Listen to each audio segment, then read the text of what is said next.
Hey everyone, welcome to the next video of our Revit course. Today we'll talk about one of the super important component of any project, that is temporary dimensions. Let's dive in. In this video, we're going to draw walls and create a simple layout for a bedroom. I've already made the perimeter wall, so let's focus on the interior walls. We'll use a method I call sketch, then modify. We'll quickly lay things out and refine them later. Start by using the wall tool or press WA. Move your mouse to the center line of the top horizontal wall. You'll see a dimension pop up either left or right. Move your mouse until it flips to the right side and click to set your first point for the wall. You can draw the wall at any angle, but for now, pull it straight down. Click to turn the corner and go 90 degrees back towards the left wall's center line. Once this is done, you'll see that the wall chain has broken itself and now you're free to draw a new chain of walls for a bedroom. Start at the center line again for this wall and pull it out.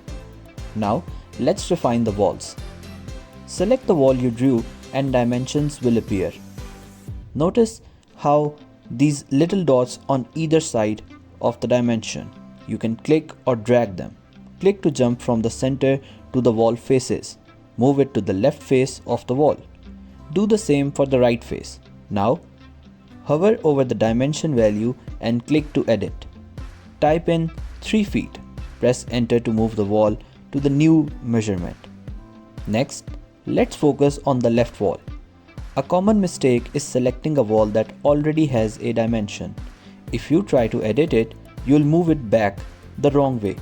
So remember, the selected wall moves. Change your selection to the next wall. You'll see new temporary dimensions which you can adjust. Click the witness line grips to position them on the inside faces of the walls.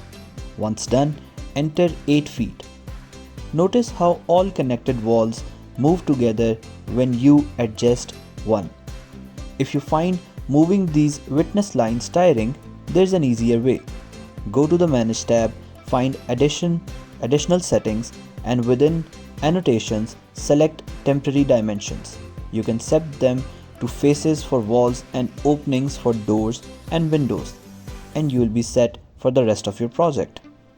We focused on temporary dimensions here, but in future videos, we'll explore even more ways to refine your layouts. I hope this helps you get a better grip on the Dimensions tool in Revit. Keep practicing, and when you face any issues, drop them in the comment section below. You'll be designing like a pro in no time. The more you practice, the easier it will be to start any project. Please subscribe to the channel and hit the bell icon. If you're new to this channel, don't forget to watch our previous videos for this course. See you in the next one.